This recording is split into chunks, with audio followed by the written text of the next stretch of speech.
did a full 180, crazy, thinking about the way I was. Hola, ¿cómo están? Bienvenidos. Me encuentro hoy con Natalia González, concejal del PRO, del bloque Vamos Villa María, y vamos a estar dialogando un poquito con ella, no solamente de su cargo en la función pública, en el deliberante, sino también acerca de su trayectoria y su rol en la sociedad, un rol que está muy empapado con el género y con la mujer. Le damos la bienvenida. Gracias, Nati, por sumarte con nosotros y conectarte. No, gracias a ustedes por la invitación. Bueno, un poquito la idea, sabemos que están en campaña, que estás muy activa políticamente, pero más allá de tu función como edil dentro del deliberante, la idea es poder dialogar un poco sobre tus inicios en la política y esto que te tiene tan empapada con respecto a la mujer, ¿no? Un trabajo de hace muchos años.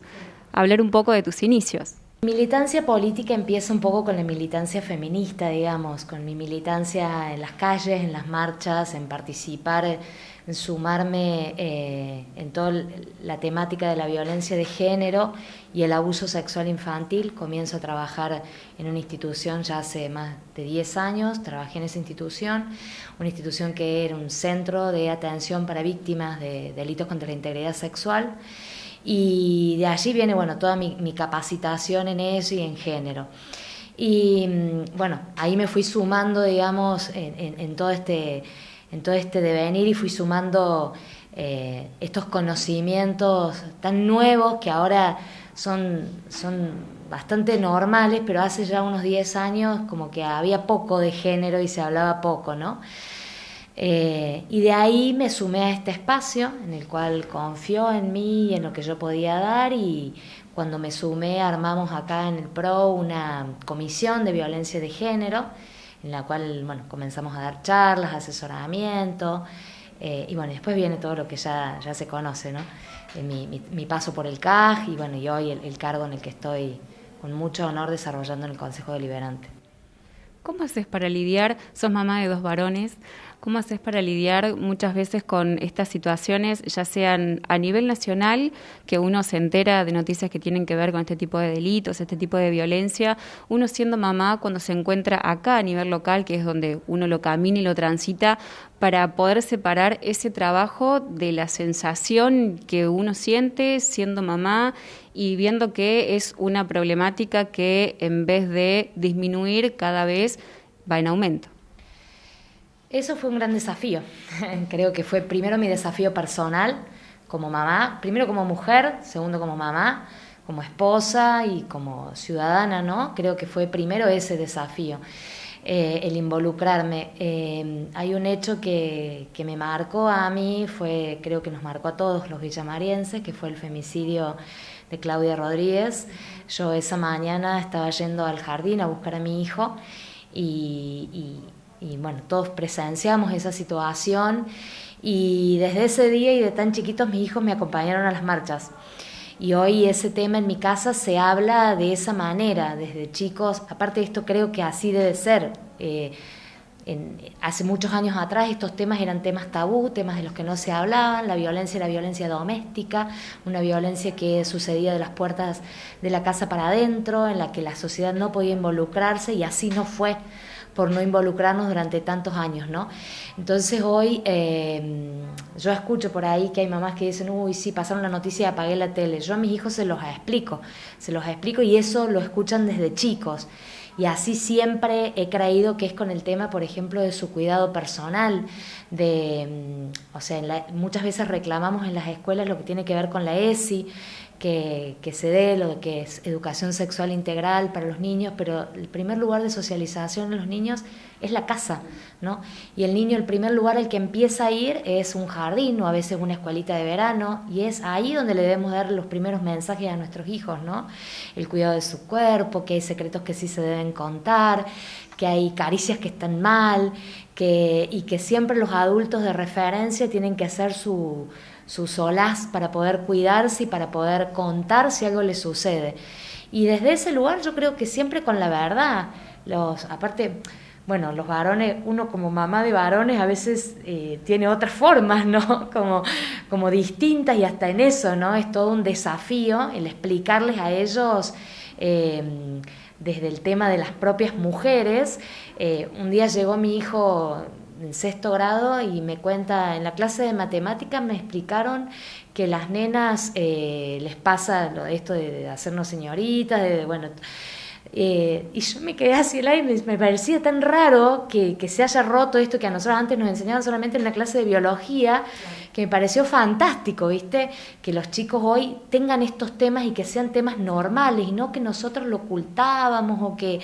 y desde ese lugar siempre lo he hablado con mis hijos y ellos me han acompañado, siempre me han acompañado. Hoy que son más grandes por ahí ya no tanto, pero no, de más chiquitos que la compañía tenían que venir conmigo, siempre han estado presentes en eso y ellos también lo llevan como en su discurso, ¿no? Como niños, pero digo, esto del respeto igualitario, bueno, creo que la casa es el primer lugar donde se deben dar estos mensajes.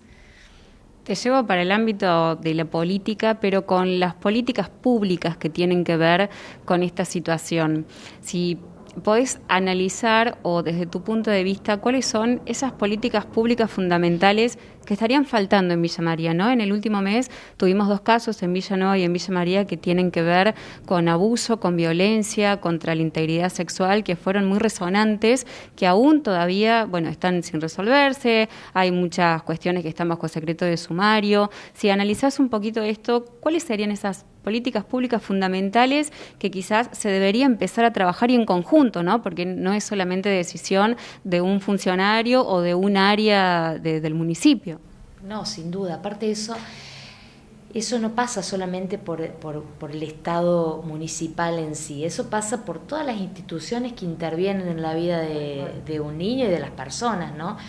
Y aparte, no nos olvidemos el gran rol que juega en esto el Poder Judicial, ¿no? Hoy yo creo que un poco como te decía recién, todas las instituciones, tiene que ser muy importante el trabajo que se haga en la articulación de todas las instituciones, porque de esa manera se detectan cuestiones. El año pasado hubo cuestiones que no se detectaron, porque los chicos no salieron de la casa, no hubo clases. Y hay en determinadas comunidades en las que la escuela es como un paraguas para los niños, y no solamente para los niños, para las madres, mujeres que sufren violencia también, porque encuentran como el espacio de confianza la escuela, la señorita, porque es el único otro lugar al que van aparte de ir a su casa, ¿no? Entonces yo creo que lo que habría que hacer es aceitar todos esos mecanismos. La articulación en red es importantísimo y sobre todo aunar en un lugar para que las víctimas no estén, yo siempre digo esto, no estén bollando de lugar en lugar sabiendo a dónde tengo que ir, me escucharon, sí, pero eso acá no lo tratan, tengo que ir a tal lado. Entonces que haya un lugar o un espacio en la que la persona pueda ser escuchada, orientada hacia dónde tiene que ir su problemática es muy importante. El trabajo en red en estas cuestiones es la bisagra que une todo y es lo esencial, desde los centros comunitarios, desde los comedores, desde los merenderos, desde la escuela, desde estos espacios que comparten los chicos, los clubes, y que pueda esta problemática saberse y tratarse en esos espacios. Y por supuesto que llegue a los lugares a donde se deciden, ¿no? Que es en la justicia. Y es a donde, las víctimas, yo hace muchos años cuando me capacité en la temática del abuso sexual infantil, leí un artículo que me parecía... Yo tenía mis hijos chiquitos y decía, ¿qué hago estudiando esto? Porque te da esa sensación, ¿no? Y después empecé a leer un autor que decía que las secuelas que deja el abuso sexual infantil a veces son comparables con las secuelas que dejan las torturas de guerra, ¿no? En los niños.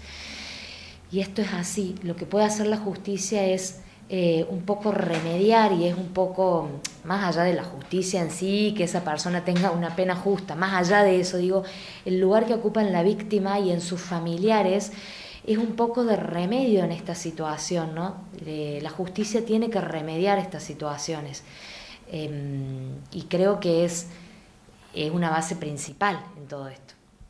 Bueno, vos estás mucho más empapada, pero ¿no te ocurre que quizás las víctimas a la hora de denunciar o de expresar lo que les está pasando quizás en ese primer contacto que es con la policía para que les tome una denuncia burocráticamente, encuentran muchas trabas? Sí, sí, me ha pasado. Además soy profesional, soy abogada y he trabajado y trabajo cuestiones de violencia y creo que sí. Creo que falta capacitación en las fuerzas de seguridad y sobre todo, más allá de la capacitación legal, mira, hace sí, como unos 5 meses acompañé a una chica por una denuncia de abuso y la persona que nos atendió nos dijo tiene que pasar sola. Y eso en la legislación no está así, la persona tiene que estar acompañada por alguien de su confianza. Más allá de que yo fuera la abogada de esa chica, yo fui la persona de confianza en ese momento. La persona tiene que poder estar acompañada, contenida. El ambiente en el que debe relatar una situación que la atravesó debe ser cálido, empático, humano. Bueno, eso es difícil capacitar en eso, pero tiene que estar. Y el principal lugar al que va la víctima, a veces vemos que iban a esos lugares, digamos, a denunciar y terminan volviéndose porque encontraron resistencia, porque encontraron poca empatía, porque, bueno, entonces no cualquier persona, y eso es una realidad, puede estar capacitada para escuchar una situación de abuso de un menor. Eso es una realidad, ¿no? Bueno, tenemos que capacitar a gente que tome denuncias y que esté capacitada empáticamente, humanamente y en todas las otras cosas que protocolarmente los dicen, ¿no? Los protocolos para poder tomar una denuncia. En lo personal, ¿cómo haces cuando te encontrás a diario con este tipo de situaciones para no mezclar quizás la bronca, el sentimiento desde el lugar de mujer, desde el lugar de funcionaria? ¿Cómo haces para lidiar con eso? Eso es un aprendizaje. Tal como te decía, es un aprendizaje día a día y cuando yo comienzo en este centro que te conté hace un rato, hace unos 10 años, que trabajé ahí 2 años, ¿no? Que era un centro de la provincia, dependía de la Casa de la Mujer, un centro para víctimas contra la integridad sexual. Yo me capacité en Córdoba, hacía pasantías una vez a la semana y viajaba a Córdoba y cada vez que volvía en el colectivo y escuchábamos situaciones crudas, junto con una psicóloga de mamás, papás, mujeres que venían a relatar situaciones. Y yo cada vez que volvía en el colectivo pensaba, ¿qué estoy haciendo? ¿Qué estoy haciendo esto? Y bueno, pero todo eso te lleva, ¿no? Y a mí es un tema que no se tome mal, no es que me fascina la temática, sino que me estudié mucho y me preparé mucho y pasa por eso, ¿no? Y pasa por capacitarte vos para poder escuchar ese mensaje. Igualmente no hay un momento en el que la piel no se te deja de poner de gallina ante determinadas situaciones, porque uno es humano, uno es madre, pero trata de poner lo técnico, lo humano y lo empático para que esa persona pueda contarte ese dolor que tiene y por lo que está atravesando para que vos puedas orientarla hacia una situación, ¿no? Como te decía recién, no todos estamos capacitados para hacer todo. Entonces, es así, en este tipo de temáticas uno tiene que saber, tiene que estar capacitado y saber qué cosas y cómo acompañar a la persona que te está mostrando todas sus miserias, se está poniendo en su corazón, sus dolores, para que vos le muestres esa luz para saber por dónde tiene que transitar. Que muchas veces ya es la última instancia. Cuando llegan a pedir esa ayuda es porque ya realmente no dan más. Una mujer que atraviesa violencia llega a un punto donde ya no lo aguanta más y decide recurrir a un lugar después de que ya no puede avanzar sola. ¿Qué lugares actualmente en Villa María hay, sacando a la policía para ir a denunciar, para contener a las mujeres? A nivel provincial, bueno, está el Polo de la Mujer, el Centro de Acceso a la Justicia, que es el lugar que yo coordiné hasta asumir este mandato, asesora también en cuestiones de violencia, y otro lugar no hay. Otro lugar no hay.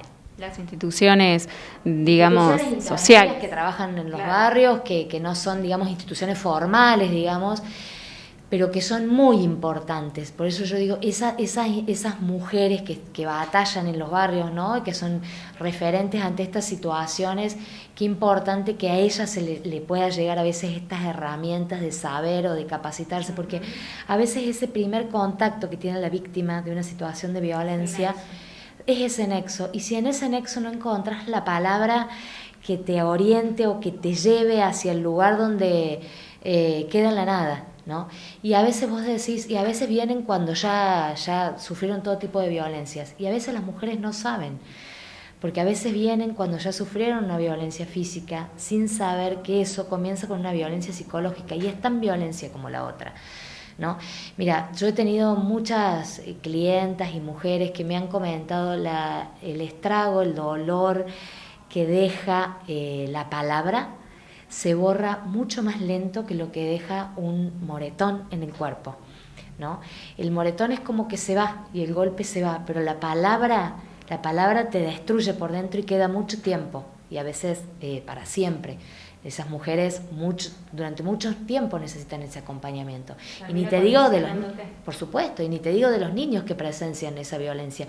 Hay muchos autores que hablan de los niños como víctimas indirectas. Yo siempre sostuve que los niños ante una mamá que es violentada son víctimas directas de eso. Por más que el niño no la padezca en su cuerpo, ni al niño se le diga palabras, pero ver que tu mamá está atravesando una situación así es tan víctima el niño como la madre que la está padeciendo en su cuerpo, digamos. Nati, muchísimas gracias. Esperamos poder conectarnos nuevamente. La verdad que es un placer hablar con vos. No, gracias a ustedes y muchos éxitos en este nuevo programa. Gracias. Did a full 180, crazy, thinking about the